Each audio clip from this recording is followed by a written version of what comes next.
It's gonna be so cool. Yeah, the coolest ever. Chris Brown is gonna perform. And Andre 3000 is gonna be there. This is definitely worth camping out for. Oh, you best believe it's going down. At the request of, on Patreon, they asked me to review the series Class of 3000 and what I thought about it. So let's see if the show really puts the ass in Class of 3000. This show has always been like a weird blur for me personally. I watched it, I know that for sure, but I feel like this series was the victim of being squeezed with some rather mid shows I found not that interesting, or bottom tier Cartoon Network was rolling out around that 05 or 06 period. I say this as if I'm a 35-year-old freaking boomer. Example of what I was speaking about. I never really gave a rat's ass about the life and times of Juniper Lee that much. Don't care. Camp Lazlo, that was actually pretty okay. I give it a thumbs up. My Gym Partner's a Monkey is honestly a really mid-type series. It had its moments. I only truly think about that Breakfast Club parody in the episode where they eat asbestos. The first Ben 10 series, that's a thumb. That remains my favorite iteration of Ben 10. Squirrel Boy. Look at the top of his head! Another reason I got interested in a rewatch of it is I have more respect and knowledge of the creator Andre 3000 outside of singing Hey Ya and I Love the Way You Move as a kid. Speaking of the creator, if you ain't big on the ribbity rap, the hibbity hop, the music, Andre 3000 was a part of a duo Outkast with a rather big boy named Big Boy. They made a slew of great and innovative albums with great beat selection, on-point lyricism from both members. Usually when it comes to that part, Big Boy keeps getting grossly kicked out of the conversation like this. Earth Gang is like Outkast with two Andres. Fuck you, bitch! Shut the fuck up, bitch! They had infectious choruses that everybody could love. Like, my mom likes some Outkast songs. She's bumping the Maroon 5 and Imagine Dragons 2-pack of ass. I'd say that's a testament to their appeal. With that, they sold a fuck ton of records, especially Speakerboxx / The Love Below. We're talking diamond status here. That's Dead Rapper and White Man's Land. Also Nelly and MC Hammerland, but both of them are virtually dead. Oh! MC Hammer? Where you been? You can't touch this. Lay's, America's favorite potato chip. You're not supposed to touch this. Society let this happen once, and we have not recovered since. So Mike Lazlo, we all know Mike, he's the fucking dickhead that keeps trying to cancel Robot Chicken. Listened to the album, and wanted to form an Adult Swim series with 3000. I mean, why not? This is like 2003, 2004. I gotta get people to watch my block. Personally, I think that'd be pretty interesting seeing an adult music focused series. My only reservation with that would be this is 2003, 2004, 2005 Adult Swim, and it's not 2019 Adult Swim. I don't know how deep Adult Swim's pockets truly are or were at that time, but looking at some of the output, those shows look like they are paid with very cold Burger King nuggets. And I just don't think that would really do that type of series justice. So that fell through, but after a field trip back home at Atlanta, 3000 and Lazlo reworked the series into a children's show that's somewhat biographical of 3000's actual life in Atlanta growing up in ways. So the show is about Sonny Bridges, a former music sensation retiring from his peak of popularity in his international music career and coming back home to his hometown of Atlanta to essentially fuck off and eat Cheetos because the music industry has really tried to squeeze a dime out of him at every given turn, and he's just sick of it. Man hates it so much he's selling all of his instruments for basically pennies. A little hyperbolic. I mean, the music industry would never be there. After witnessing the musical talent of the children at his alma mater and the school's desperation for a music teacher, he takes on the job and tries to teach the children life lessons with his smooth but unconventional teaching style. It's like School of Rock, except less fat, a little more multicultural, less iCarly, less Megan. On the topic of the cast, I like them quite a bit. Sonny Bridges is like a cooler version of like Mrs. Frizzle, though there's arguments in her favor of being the superior teacher. One has a lizard and a bus with a working mouth and esophagus, but that's a death battle for later. For a show about trying to teach children about music and life lessons through said music, I think the best compliment you can pay to a character like this is I would actually want to learn shit from this guy, or possibly pick Bakano. He always has an interesting solution to a problem and an upbeat attitude once he gets out of his music industry funk, and he generally does display many times that he cares for his students. It makes me want to play instruments, and I can't play shit, except for maybe like Moonlight Sonata on those children's cat keyboards. And whenever the series goes into pieces of his backstory using flashbacks while he came to fame or was doing something at Wesley, they're usually some of the highlights of the series. Ain't necessarily so. When I was the first year, I got the title role in A Tree Grows in Brooklyn. That ain't no real axe, is it? Shut up, first year. Trees don't talk. Little D, the son of Little B and Little R, plays the drums. He's a much better character from when I remembered. Originally I thought he was just an unlikable asshole, which in cases fair.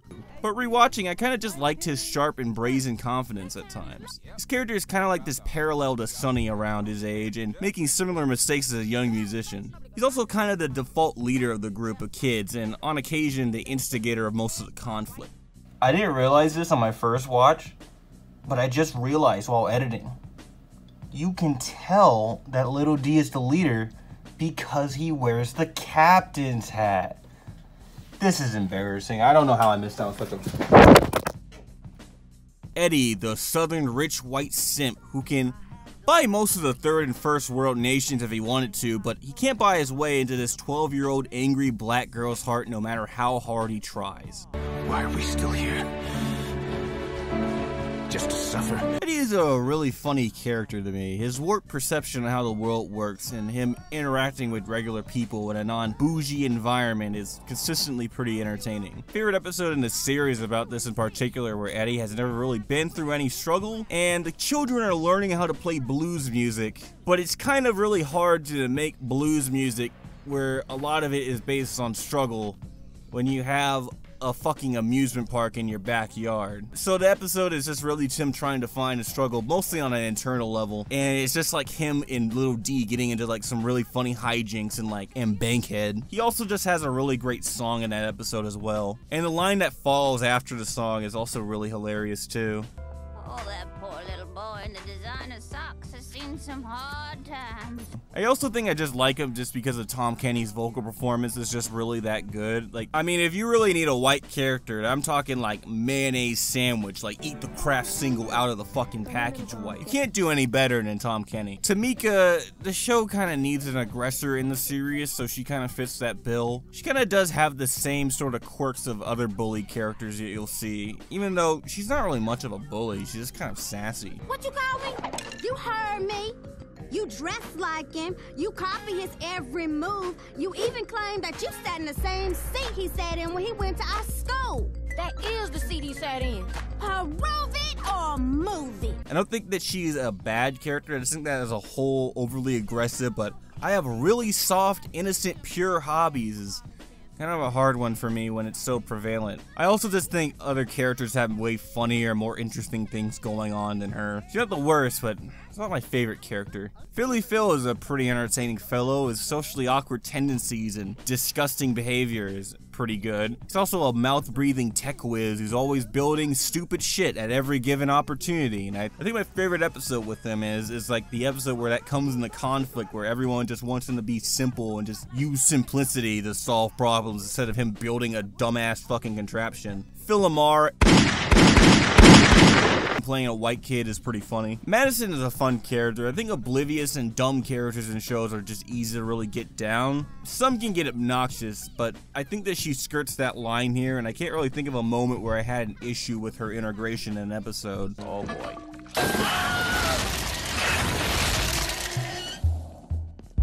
Maybe he ain't so boring after all. Is he gonna be okay? Oh, he looks so sad. We gotta do something. There, that's better. Kim and Cam, on the other hand, yeah, I fucking hate them. Like, the shittiest characters in the main cast or even the show for me. I just find most of the writing for these two to be underwhelming and not very many standout moments where I thought were enjoyable with them. Kim's fashion obsession and personality is kind of grating, and Cam's overly assertive longing for education I found just annoying. I mostly hate Cam in this. His voice is what really sets me up the wall. There in this world are people where you hear their voice and you just want to choke the ever-living shit out.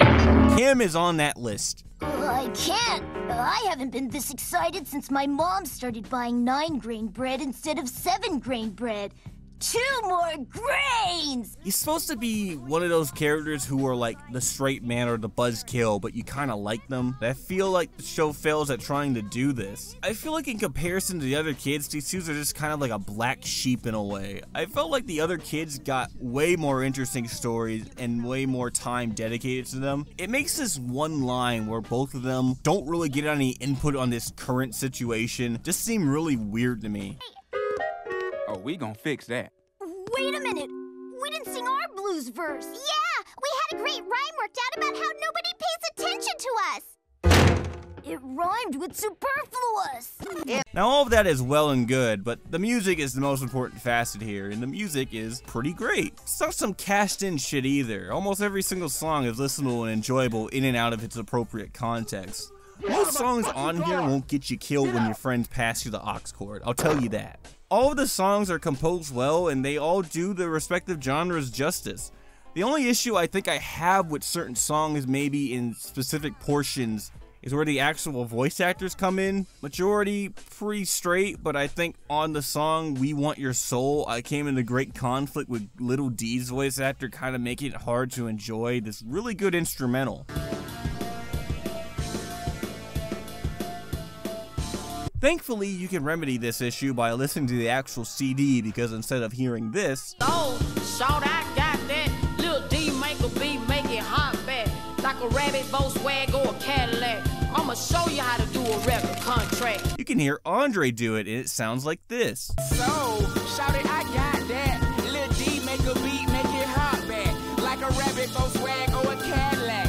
I'ma show you how to do a record contract. In the hood, pass the plate and sell a million records, I can't wait and gonna do whatever it takes. Gold in the hood, pass the plate and sell a million records, I can't wait and gonna do whatever it takes. Shout it, get him, shout it, get him, shout it, get him, shout it, get to him, get to him, get to him, wham. Get him, shout it, get him, shout it, get him, shout it, get him, shout it, get to him, get to him, get to him, wham. The art and animation in the series is also fairly good too. The best display of this is like the 40-minute first episode special thingamajig, like where they have like these really cool cuts and shots that you won't see throughout the rest of the series. You gotta put out your best stuff first to get people invested, but holy fuck, if it looked like this throughout. The background art in this is also very fascinating. It's like this watercolor graffiti look mixed with like jazz art pieces. It's a whole lot of colors going on at once. And I think it's quite suitable and looks very cool for Atlanta. Like, the environments in this is like really one of the shining points in the series. Like,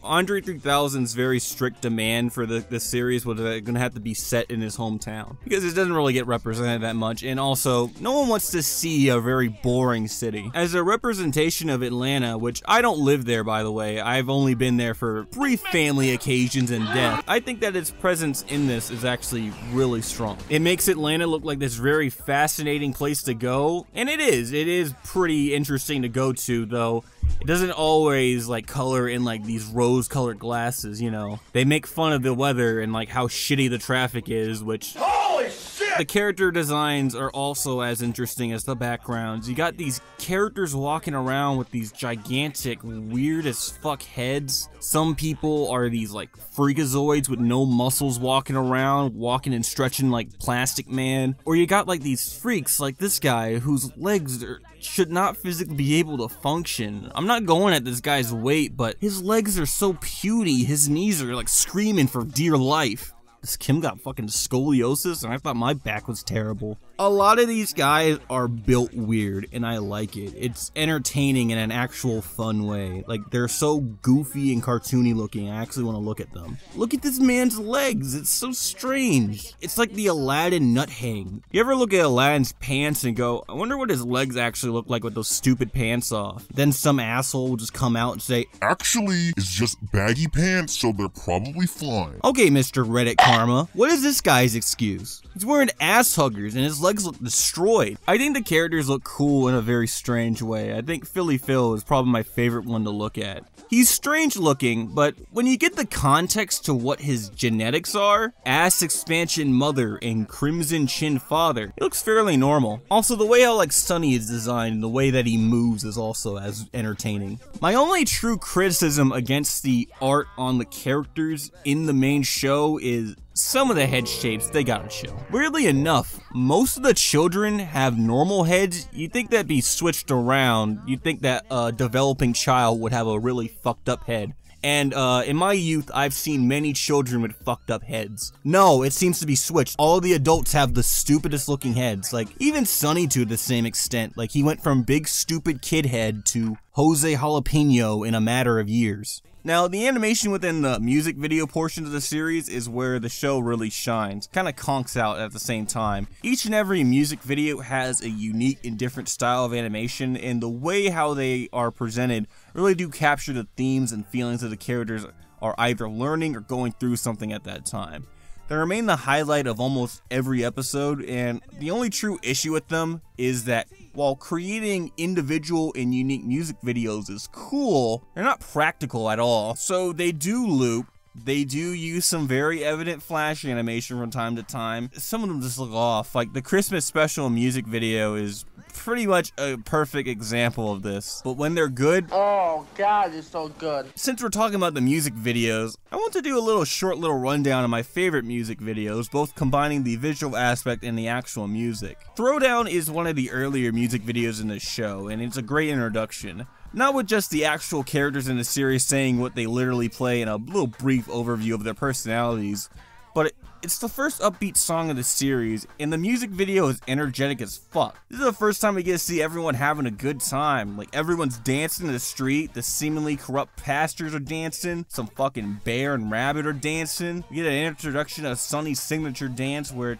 you become accustomed to because he really likes doing this little jig. Actually, it's because of money, but just a fun music video. They make an almost fatal head-on collision of this bus driver and truck driver with families funny. It's also how Cartoon Network promoted the series, so if you're around that time, you'd hear this a bit, but not with the actual music video, but with the superior CN City-like music video.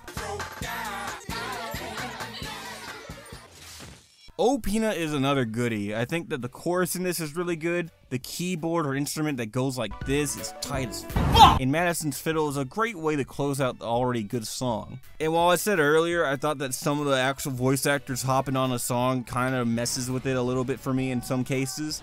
This song does not suffer from this because we get Tom Kenny rapping on the track, and good or bad, I'll take it because where else am I gonna see this? Buckhead, yeah, what? I rep my state, might as well throw it up. See, I've been eating peanuts souffle since I was 2.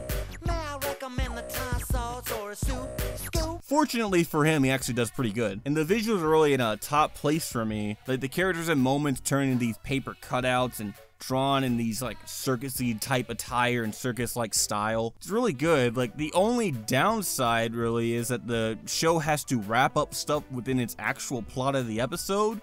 So they cut in between actual show art and the music video, and I just kind of wish they remained consistent like most of the other music videos, but in all honesty, I don't know how they would have wrapped up the narrative. Rich Shade of Blue, I kind of already touched on this a little bit, but the clarinet performance and keyboard on this is just great, and the visuals like this shot with the eyes is pretty cool. Just a nice blues track, and really what good way how to round out that episode. I liked a lot. Banana Zoo should just be on here just because of the start of the track alone. It's about to get bananas in here. Out of all the choruses, I think I've hummed this one the most because just saying Banana Zoo over and over is just very humorous, and the track is just funny because it's all rapped from the perspective of an ape. And the visuals, while not as good as some of the others, I just found it very fun and creative. Oh nice, child vor. Oh, that fetish never escapes this channel. You also just got a lot of animals just having a good time. I think my favorite music video and track on this is probably My Mentor because it's just a really, really great jazz track. The guy who was playing the saxophone on this was blowing his fucking soul out in this track, so I just had to put him on here.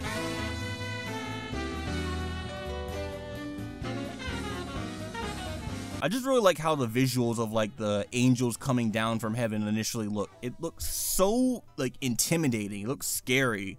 It looks like these kids were about to be killed. Yeah, that was Class of 3000, a much better cartoon than it really should. While yes, the series was trying to cash in on celebrity in its prime and make bank, it didn't really lack any heart or soul at all. Kinda sucks that the series only got 2 seasons, but honestly, with how elusive Andre is, especially now only really doing the occasional feature, maybe producing a track here or there, and just releasing some stuff on SoundCloud every, once in a blue moon. I guess 2 is fine, but anytime you can squeeze out some extra music out of them, the better.